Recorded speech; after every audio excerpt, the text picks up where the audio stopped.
Now she's resigned. You know, so and the choir used to get mad at me because I used to say, pardon me if this is offensive to anybody, the sexiest sound on the planet is a low woman's alto voice. Ooh, it's getting warm in here. There is a time for every season, for every purpose under heaven.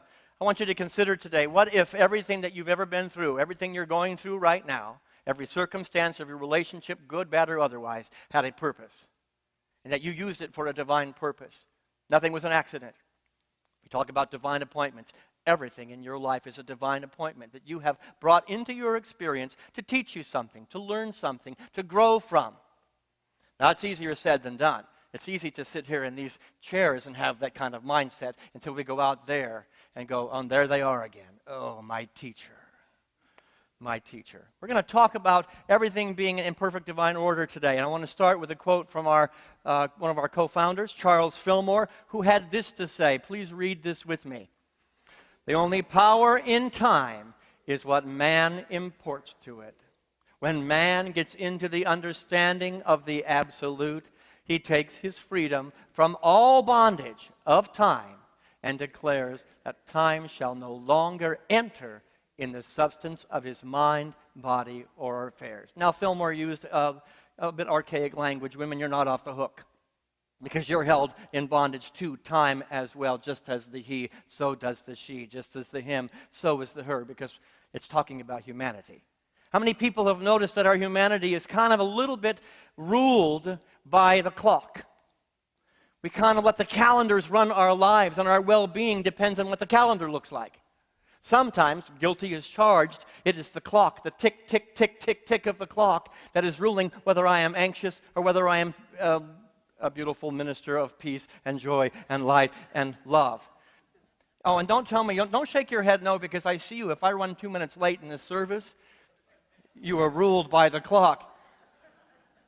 And I think it's perfect timing that we're talking about Kairos. This is the fourth in a 5-part series. We talked about the collective consciousness for the last 3-4 weeks. We began with the collective emotional body, which is the pathos.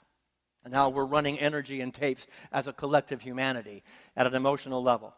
Then we talked about the collective ethos, the sort of ethical behavior of our common humanity, and took responsibility for the emotional body and the state of our human condition when it comes to morals and obligations, what's right and what isn't right. Last week we talked about logos, the intellectual body, and how that absolutely there is twofold. Intellectual does not mean non-spiritual. In fact, the spiritual and the intellect must be in a great partnership. A masculine and a feminine energy must be in a wonderful dance. Intuition is important, just as intellect is important. Today, we're talking about Kairos, time. All about the time. We're going to take a look at how we manage time. And the reason it's appropriate is this month, many of the staff members, Diane and myself and others, and then we have congregants who are dealing with that inevitable time when somebody transitions to the next level of being. And we come face to face with those statements that we all make. I wish I had more time. I just wish I had said, I wish I had taken the time to do this. I wish I had done more. It's inevitable. It's part of the human condition. This idea of time getting sped up. Suddenly, I'm saying goodbye to a loved one, and I'm coming face to face that I'm living a life that resembles a little bit of the game show, A Minute to Win It. You ever notice that? Look around. The world has been contextualized as he who is busiest is the most successful. Oh, if you look busy, if you have all these endless to-do lists, you must be more successful than everybody else.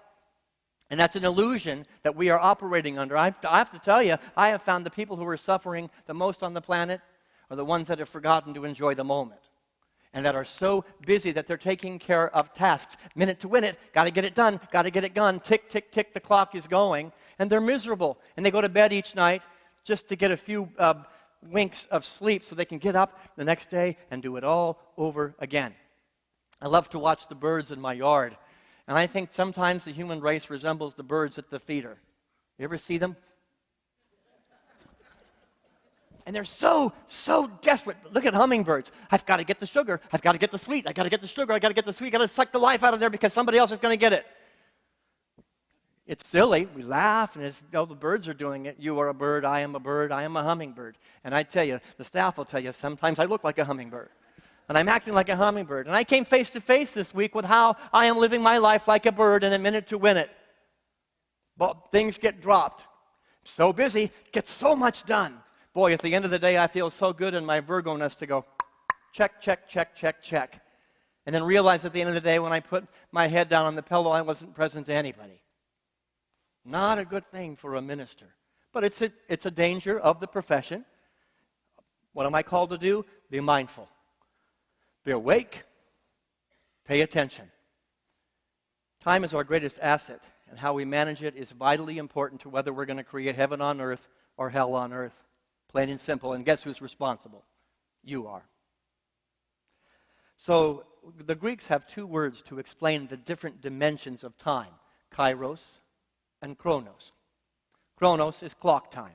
That's what most of the human race is living by, clock time. It is predictable, it is quantifiable, it's measured by days, by weeks, by months, by calendars, by hours, by minutes, by clocks, by seconds. It is sequential, it is forever moving forward. Anybody ever feel, and I've heard you say it, I've said it, you're living on a treadmill, perpetually trying to keep up, and the treadmill feels like it's getting faster and faster and faster and faster. The consciousness that you put into the minute is determining how fast that treadmill is going. Not the clock. It's the same clock that was there last week. It's the same calendar with the same amount of time in it, but it seems like life is speeding up. And so I'm saying today, I don't want any of us to get to the end of our life, like some of family members have done, and have anything near the consciousness, I wish I had taken the time. That's Kairos time. We take the time. Chronos time is on the perpetual treadmill. Kairos is both a philosophical and biblical perspective that says it is the fullness of time. You hear about Kairos in the Bible. It's been changed 1,000 different times, the different ways with different words, but Kairos is all over the Bible. It's God's timing. It is the way the universe was set up. To everything there is a season, a time, a purpose. And we need to be mindful, as Fillmore said in the quote, when we have an understanding of the absolute, when we are looking for the face of God, what happens in a minute can feel like an hour. Anybody ever have a meditation like that? Where you think, oh my gosh, I've got to go do something because I've been in meditation for the last 4 hours, and it was 6 minutes. And the opposite is also true. Anybody ever have a meditation that you go deep, deep within, and that clock just goes, and it's like, how in the world have I been meditating for 4 hours and not napping? Because that's very different than meditation.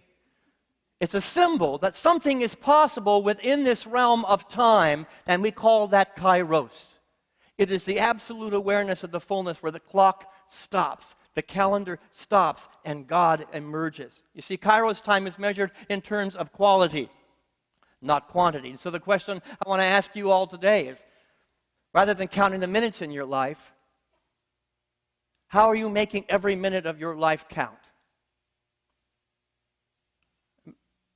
A couple within our congregation is right now in this moment saying goodbye. And I'm okay to share with them. Cindy and Ross Westlake, some of you know them. Ross is right now very close to making his transition. And as I sat with no magic words, no magic pills to take away the pain of Chronos time going away, the clock is ticking. No accident.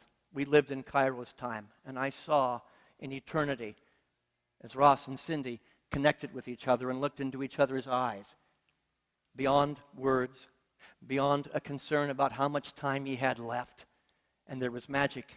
And I've been at the bedside. I've been blessed to be at the bedside of people that I loved and adored, and others to be a witness to that, where I saw an intimacy that transcended 30 years of marriage, 40 years of marriage. A connection in the moment, the counting of a moment in time that may be the last breath, that may be the last tick of the clock. There was a more profound awareness of the presence of God. Cindy and Ross have found that. Through our tears, we sat and we cried together. We laughed. And Ross has been particularly happy that we've been looking at philosophers. He's a philosophy major. And he corrects me on all of my stuff that I'm putting out here for this talk. But there was a moment, even in Ross's incredible pain, where Kairos time happened, and nobody was concerned about the earthly journey anymore. And there was an awareness that the presence of God was right there, and it is an unbroken awareness, and it will be unbroken. And I told Cindy privately, this is a wonderful dress rehearsal on how you're going to connect with your beloved long after he's not physically here anymore. The reality is that clock is only the power that we give it. The calendar is only the power that we give it, yet we're all struggling. You notice we're all struggling with our management of time. And the reality is we beat ourselves up because we haven't just done enough today. Could it be that enough is to just one person to connect with and go, I love you.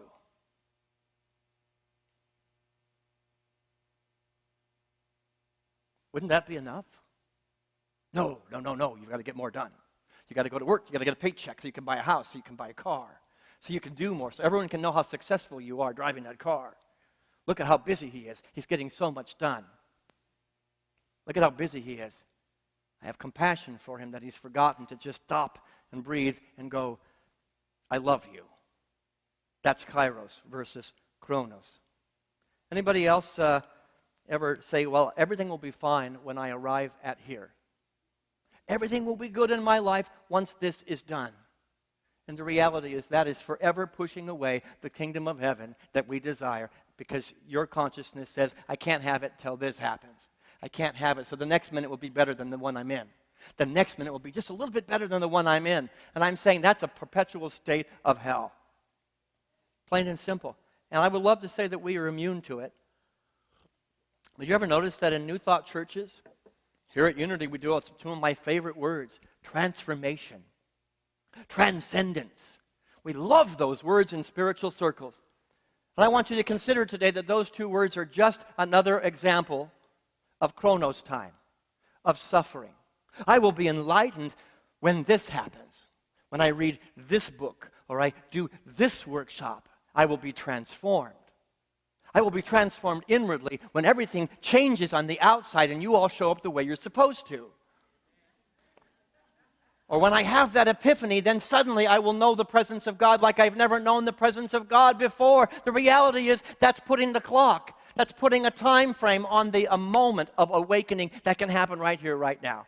In that breath that you just took, the thought that you just had, the beat of your heart right there in your chest. So I think that we as spiritual beings need to look at how we have given our power to the clock.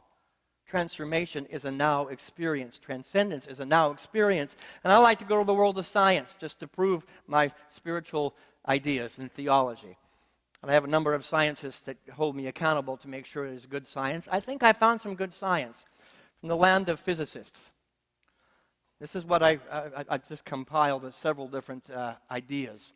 The concept of time is simply an illusion made up of human memories. This is not a religious person. This is a scientist. Everything that has ever been and ever will be is happening right now. Everything is simply a series of nows. One now after another. Here I am now. Oh, now I'm now. Now I'm now. The only reason we feel like we have a past is because our brain contains memories. The past and even the future all exist in space-time. Anybody ever heard that phrase? Sure you have. Making everything equally important as the present, because it is all in the present. Now it gets a little bit more bizarre here. My mind was just going, because this is not a religious person saying this. The laws of physics are symmetric, ultimately meaning in this fourth dimensional reality that time could as easily move backward in that direction as it moves forward. I'm in a men's group, and I swear, and there's a bunch of old farts in that men's group, and I swear in that moment of time, Wednesday mornings from 7:30 to 9 every other week, time stands still, and we become young men again, not because we're physically doing anything different, but because we set aside time, Kairos time. We laugh, we joke, we explore spiritual ideas, sometimes benign, sometimes very, very deep. But I tell you, time stands still in those moments. And something magical and beautiful happens in those moments that I cannot explain. Now, it's at 7:30 in the morning, so I can explain why I'm not thinking too much about what just happened, because I just got up. But usually Wednesday is my busiest day of the week. And I'm usually here at work till at least 9 o'clock on Wednesday nights. But for that 7:30 to 9 frame, I'm not thinking about the service in the evening. I'm not thinking about my appointments. It is a place of oneness where I'm beholding the face of God. Some of the guys, 72, 74 years old, that look like 18-year-olds discovering life for the first time. To get me up, I tell these guys, to get me up and get anywhere at 7:30 in the morning is an achievement. Something magical has happened. And the topic often gets very fluid. Rusty Morgan's in the group, so it's a very fluid topic. But this week, this talk was perfectly timed again, because this is what came out of the mouths of two of the members of that group. Let's go ahead and put those quotes up there for me right now. This is what Rusty Morgan had to say, and it blew my mind. Together, the faster we move from the now moment, the faster time goes.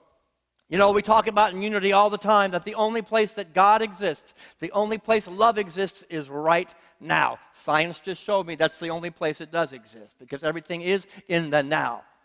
And could it be that we can stop an aging process when we no longer allow ourselves to be defined by a calendar and a clock, but just simply be present to each other in the moment? And the faster I'm thinking that the next moment's going to be better, the more I'm concerned about what's going to happen tonight, or what's going to happen tomorrow, or next week, or next month, or next year, that the aging process is being sped up because I'm not present to the presence of God that's right there in the minute. Now, we went 1,000 different ways with that dialogue, and of course, Rusty took us to places where no man should ever go. And then my friend Peter Breeze, who I often go to for good jokes. I think he's here today, somewhere over here. Yeah, this is what Peter had to say. Please read it with me. Can we get good with being this right now? And I sat there as Peter said that, and I said, say it again, Peter. And I took notes because I know I wanted to put it up there. And I thought, I thought about the power of now. Eckhart Tolle's beautiful book, The Power of Now. And at one point in our evolution as spiritual beings, that was the hot book. That was the hot workshop. That was the hot tape. The power of now. And for just a moment, we became more fully present as a collective consciousness. And as individuals, it's, yes, I'm going to enjoy this moment. I'm enjoying this moment. I wonder when he's going to come out with a new book. I'd really enjoy this moment. Oh, I hear Deepak Chopra is coming. Oh my God, I can't wait. And the reality is that book has been put onto a shelf, and it's sitting on my shelf collecting dust like it is on yours. I think we need to go back to the gospel of the power of now. Science is showing it. Philosophy is showing it. Fillmore is saying it. There might be some truth. Oh, but I've got more evidence for you I'm going to give you in just a minute, because Jesus did it, so did Buddha, and so did Yoda. It's time that we escape a minute to win it. What if we created a new paradigm starting today in this now moment? We returned to the idea that rather than counting the minutes, we made each minute count for more. What if every time this week somebody asked you what time it is, you simply said, now. And you're going to be confronted with the collective human consciousness that says, that doesn't make any sense. What kind of weird place do you go to? Look at your watch. No, it is now. Let me be present to you as my coworker. Let me be present to you as my spouse and my partner. Let me be present to you as the stranger I've just met. Let me be present to you, whatever it is, as the face of God. And I think we think sometimes we're immune to that in spiritual circles. We are not. Maybe for a moment we have Kairos time here on Sundays. Of course, until it hits 12:30, and then I see you all do this. Just be present to what is up. I want to give you a conversation between a wise guru and their disciple. And the disciple says, where shall I look for enlightenment? Here, the wise one said. When will it happen? The disciple asked. Well, it is happening right now, the sage answered.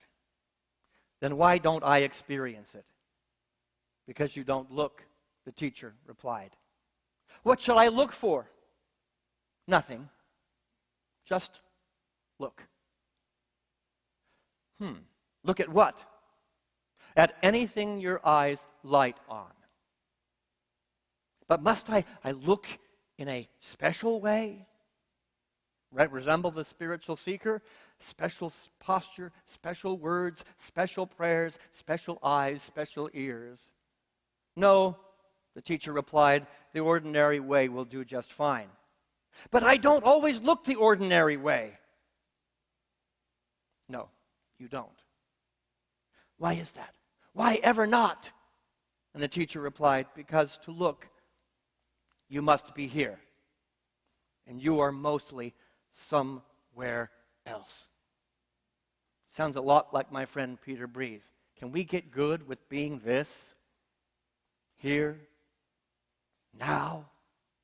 Could it be that that statement right there is the very portal to find the face of God, the peace that you seek, the joy that you seek, the love that you desire? I'm submitting to you today, yes it is, and it lives in Kairos time. The passing of time so preoccupies our minds, and it terrifies us. I see the terror of those who were saying goodbye to their loved ones. That we often seek to be anywhere than where we are in that moment having that experience, to be somebody else. Time exists and ticks, ticks, ticks, ticks away, every second moving us seemingly in one direction or another. And from birth to death, that dash that we talk about in memorial services, that dash is so crammed full of human doing that we've forgotten to be. As if it's going to bring more meaning to our lives.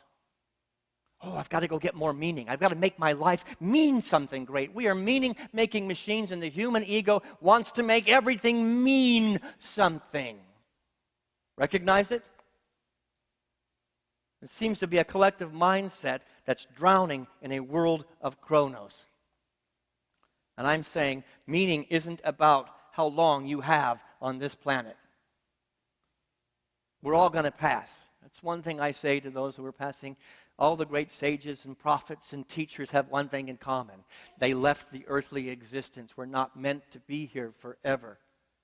Meaning is about choosing to be aware of the moment that is right in front of us, in the midst of us, good, bad, or otherwise, and making the most of it. Stephen Hawking, in 2008, he unveiled a work of art, and it was called the Corpus Clock. Anybody ever heard of it?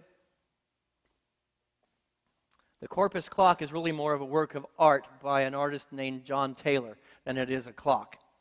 It doesn't look like a clock. It is shiny. It's a shiny gold disc, and it features 60 different notches that radiate from the center. And the lights race around the edge of this disc, and a spherical giant pendulum swings slowly beneath it. But the most eye-catching detail of this clock, this Corpus clock, is a grotesque and fierce-looking creature called the chronophage. Let's put the picture up there. Oh, I like that reaction. Ew. Chronophage, let's break it down what it means. In the Greek, chronos means time, as we have talked about, and phage means eater. Time eater. The chronophage is a creature that consumes time by walking steadily back and forth above the huge clock face, pulling the minutes along with it in a rocking motion. Its jaws snapping shut every 60 seconds as it swallows up another minute. Occasionally, the creature likes to play tricks on us, kind of like time does. And it seems to play a trick by speeding up or slowing down with the passage of time. And as the hour strikes, and I want you to hear this, the sound of an ominous clunk of chain drops into a coffin at the bottom of it and thunders out. Gone. I know a lot of people in my life, I've been one of them, that lived to try and recapture those moments that were in that coffin. And a lot of others in my life that were just like a chronophage, consuming the minutes, never fully present, but boy, did their ego feel good. I got so much done today. I wonder if I said I love you to anybody. The creature, when that clunking happens at the coffin, it's designed to blink twice in a place of deep satisfaction for having consumed yet another hour. What I want to leave you, I don't want to leave you because I got a lot more to do here, but I want you to think about this week is when you look in the morning, in the mirror, in the morning or you go to bed at night, does your face and your life and the testimony that is everything you have done for the day represent the face of God or a chronophage? Just another version of a chronophage. I can't answer that for you, but I'm asking you to ask the question. Because as we have talked about for 4 weeks, you are affecting the human race. The answer that you give when you look into that mirror is answering what kind of human race our grandchildren are going to inherit. One that is ruled by the clock or one that is ruled by the presence of God where you say, I love you more often. Kairos versus chronos. So Kairos is the time that Jesus kept. Kairos is the time that Buddha kept. Let's put the quotes up there and let's read them together for evidence. Don't take my word for it. Let's go to the great teachers. Let's read Jesus' quote together. Give your entire attention to what God is doing right now. And don't get worked up about what may or may not happen tomorrow. That's the Message Bible, so it's more contemporary language. Jesus said it. There might be something to it. Let's go to the more Eastern mind. Those of you who don't want to talk about Jesus, let's go to Buddha. What did Buddha say? Together, the secret of health of mind and body is not to mourn for the past, nor to worry about the future, but to live the present moment wisely and earnestly. Well, those of you who consider yourself more of an agnostic, don't want to deal with Buddha or Jesus, all right, let's go to the atheists in the room and let's look what Yoda has to say. When he's talking about Luke and his critique of the way Luke is living his life, and guess what? Luke lives in you. So does Jesus and Buddha, but you can invite them in as you want. This is what Yoda said. Together, all his life has he looked away to the horizon, never his mind on where he was. As I examine my judgment, my own life, and the confrontation that I've had this week with my own management of time, as I've sat at the bedside, finding a way to find any kind of right word to speak to create a moment of Kairos, I've channeled Jesus, Buddha, and Yoda. And it made me think. One final story, and then we'll go into meditation to actually do it. Many of you know that Susie and I, my wife Susie and I, were foster parents for many, many years. And at any given moment, we had 9 children living in our house. It was a busy time.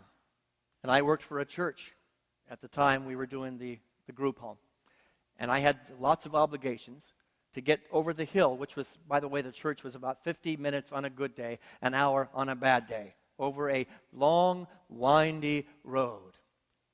Now, those of you who are parents and have ever tried to get a child ready for church, just picture what it's like getting 9 of them together into the van for an hour trip to get there at any given moment. We were perpetually late for everything we went to. And I was working for the church. Well, we had a concert, and I happened to be one of the featured performers in the concert. In fact, I was the music director, so it was kind of important that I get there.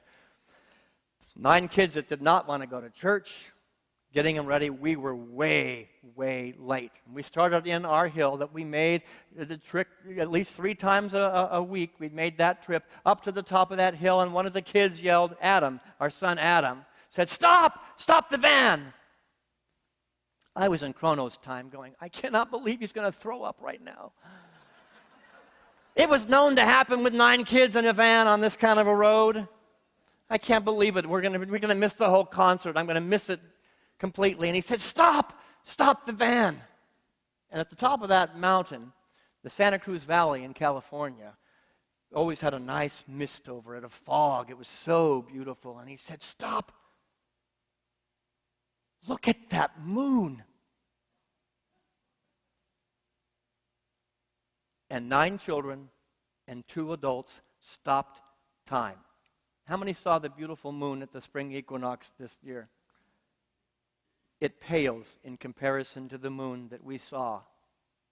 I'd been driving. It was in my vision the whole time I was living in Chronos time, and I never saw it until you must become like a child of God to enter the kingdom of heaven. Stop! Look at that moon.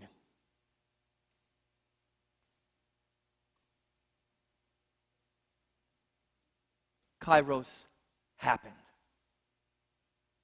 I was no longer concerned about getting anywhere on time. I was no longer concerned whether the concert would go on without me. I was concerned with one thing, sharing a human experience of beauty through the mind of a child. And every one of those teenagers, I think Adam was 8 at the time, enjoyed a moment. And I would love to tell you that it was 30 seconds or it was 5 minutes. It was an eternity is what it was. I have no idea how long it took, but here's what I do know. We took extra time to stop and behold the beauty, and I got to the concert in faster time than I've ever gotten to over the hill to San Jose. I don't know how it's humanly possible, but I do know that spiritually, when we take the moment, time stands still. When we behold the face of God, whether it be a moon, a child, a relationship, a spouse, a moment, I don't care what it is. I'm saying your life is speeding up if you're not taking it. If you're not taking those moments, you are aging faster than you would, and you have become a chronophage. Back and forth, click, click, click, into the coffin goes your time. We're all going to leave this existence at some point. Maybe my time will be tomorrow. Maybe it'll be 20, 30, 100 years from now. I don't know. But I don't want the last thought in my head is, we can't stop and look at the moon because we've got to get to the concert. I'm late. Tick, tick, tick. Kairos requires engagement with spirit. It requires involvement with creation and humanity, and not just a clock.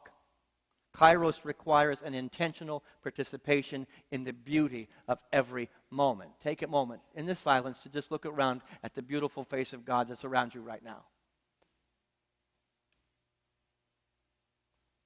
How many of those faces have you missed just with the busyness of getting here today? Or, oh my gosh, let me look at my clock. When is that minister going to shut up? In just a second. And by the way, I had a lot of information in here, and we're getting done early today. No accident. God is in the spaces. God is in the conversations that are happening in the spaces of your conversations. God, for me, in that men's group, happens in the spaces when we quit talking and I look over at my brother Jay Schofield and go, oh my God, I love that man. I don't care what he said. It didn't matter. I don't care if it's 9 or 8:30 or 7:30. I'm sitting in the presence of somebody who has transformed my life in the moment. I don't have to wait for tomorrow for that to happen.